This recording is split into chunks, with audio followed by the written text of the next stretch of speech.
Welcome back, fans, to another episode of the ECHL Insider. I am your host, as always, Garrett Hunter.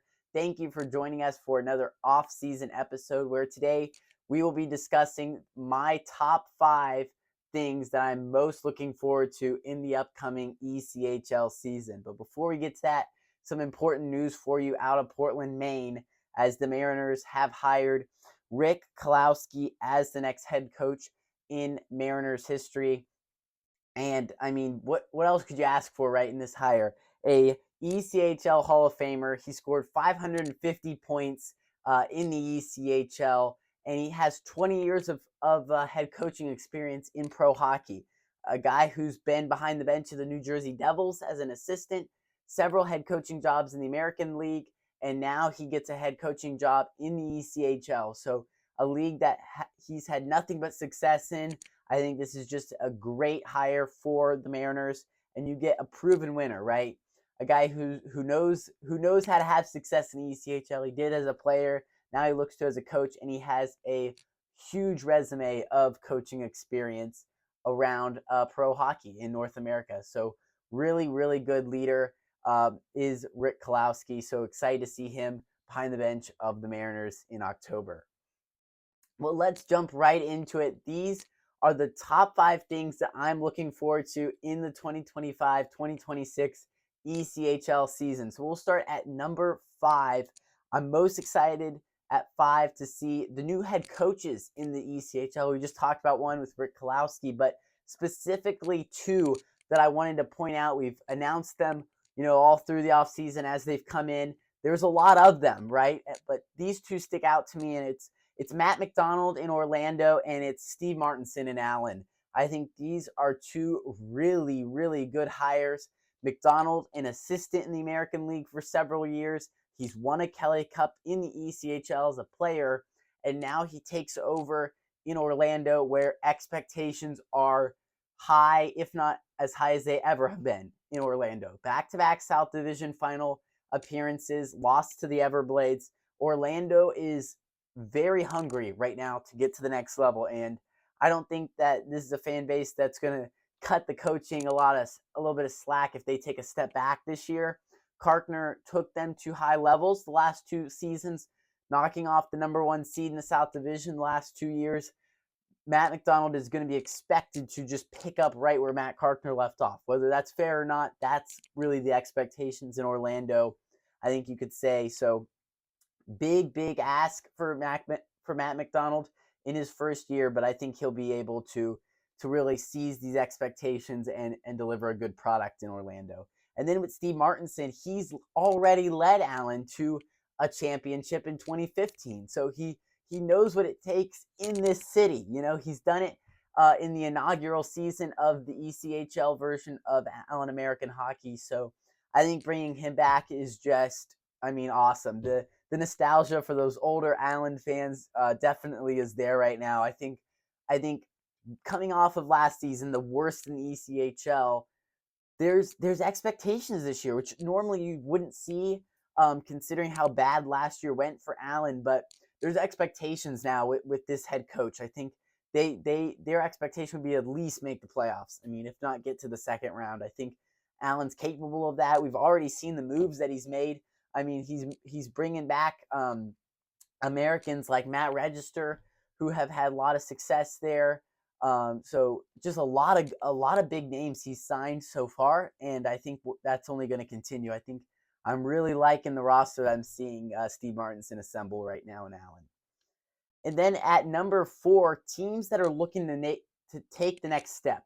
I think there's 4 specific teams I'm going to highlight that are really hungry to take the next step in their quest for a Kelly Cup, and those would be the Idaho Steelheads, the Fort Wayne Comets, the Norfolk Admirals, and the Jacksonville Icemen. So quickly going over these, Idaho, obviously expectations are high in Idaho. They always are with that fan base and with that culture that Everett Sheen has built, but missing the playoffs last year, we've talked about it a little bit this offseason. You missed the playoffs.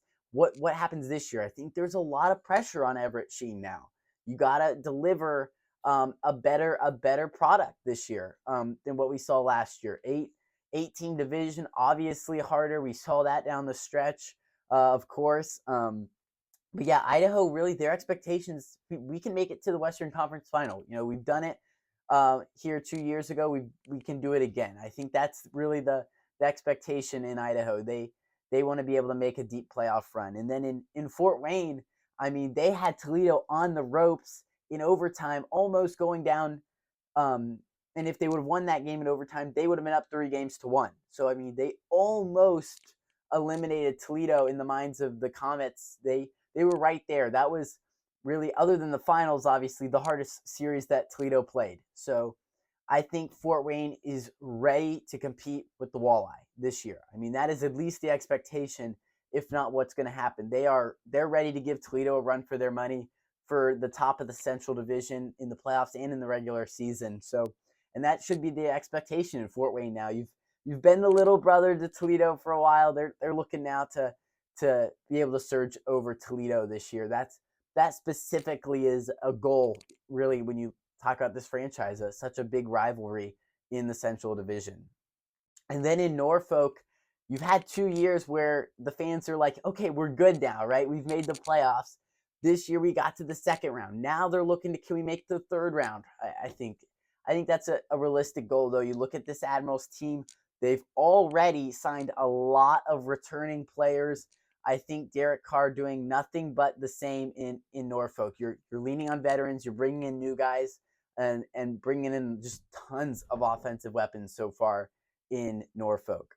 And then in Jacksonville, just they're keeping their fingers crossed they don't play Florida, right? 4 straight seasons they've been eliminated to the Everblades. They are looking for a deep playoff run. This is a team that has had consistent success in the regular season. It's been year in and year out now for the last 4 or 5 years. So now they're looking to build on that. Can we make a deep playoff run? Can we win the South? Can we go to the Eastern Conference Final for the first time ever? So that's really the expectation in Jacksonville. We know they have the fan base. They're pulling in 11, 12,000 sometimes in weekend games in Jacksonville.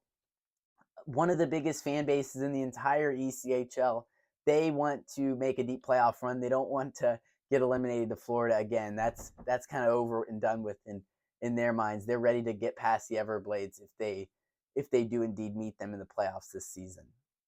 But really, a constant, I would say, for all 4 of these teams, Idaho, Norfolk, Fort Wayne, and Jacksonville, their goal roughly is to make the conference final. I think that's a realistic goal for all 4 of these franchises heading into this season. Now at number 3, we got to talk about it, the Trois-Rivières title defense. We saw the roster assembled by the staff in Trois-Rivières, and 24 Canadian players, staff. It was a roster. It was just impressive to do in this league. You talk about like the aspect of there were 28 ECHL American teams, 1 Canadian team, and they went with an all Canadian roster and won the Kelly Cup. Obviously there's more ways to skin the cow, in assembling a roster, but Ron Scholes said, no, I'm going all Canadians, right? And it worked. It worked. We saw it from Luke Kavlin all the way down the roster. It was impressive to see all season long, and in the playoffs was really their big surge. So now Ron Scholes is tasked again with assembling another roster to go win a Kelly Cup. So what is it going to take? Is it going to take some American players this year?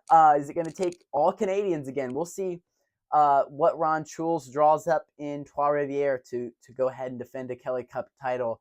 And the fan base, obviously this fan base started out small. It's a small building in Trois-Rivières. Now you get a Kelly Cup. I expect that building to be rocking in Coliseum Videotron starting in October when they raise the banner.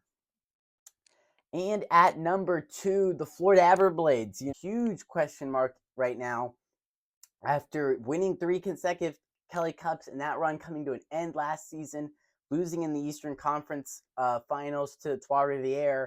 Big question now, culture and expectations. What is that like in Florida? Well, obviously, the expectations to go win another Kelly Cup, right? Their fan base is ready to go get back to playing in June. But, culture-wise, you're going to lose players in this league. Obviously, Brad Ralph, though, is used to assembling different rosters every year, and they lose their head coach, right, who went to go take the job in Reading. So Brad Ralph has to replace his staff and his roster this year. And questions are still on the roster for Florida, right? We think that they have it easy with all the success they've had, but Brad Ralph has to work really hard to replace pieces on this roster. Already, we know Colton Hargrove won't be there at forward. We know Cole Moberg won't be there on defense. And then Cam Johnson. He is right now, as we speak, an unrestricted free agent in the American League. So likely that he doesn't get a job with Springfield, that trickles down. He can't go to play for the Everblades then, unless his ECHL playing rights are traded. So right now, we don't know where Cam Johnson will be. That's a huge question for the Everblades and really for everyone. I think if he does play in the ECHL, it's going to be huge for whichever pipeline is able to pick him up. So just several questions, though, still as Brad Ralph assembles a roster in Florida. But the expectations are to go win a Kelly Cup, and I think Brad Ralph definitely is up for the challenge, and how hard it is. But I think he's shown time in and time out that he's able to adapt to change, and he'll be able to put a good product on the ice again in South Florida. And number one, most exciting thing coming into this season, the Greensboro Gargoyles, right?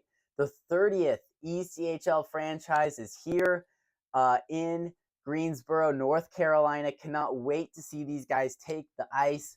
They will open with the Jacksonville Icemen at home back-to-back days. Just so excited to see, right?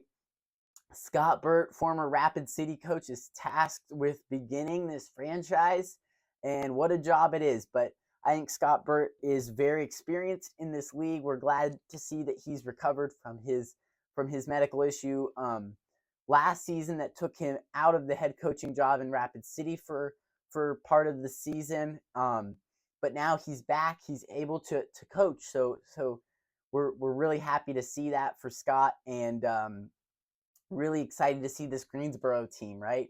See what roster they assemble, and they've already started to sign some players and some pieces that have that they're trying to fit together, right? It's a hard puzzle when you don't have returning players. Obviously, you start from scratch, literally, and we'll see. Is there AHL affiliate in Carolina? Are they going to get a lot of help there? Are they going to get a lot of veteran players? It's a big task all around. From top to bottom to start a franchise, the first inaugural season, we've seen that. Last year we saw it in Bloomington and Tahoe, and people saw the different outcomes, right, in those two franchises year one.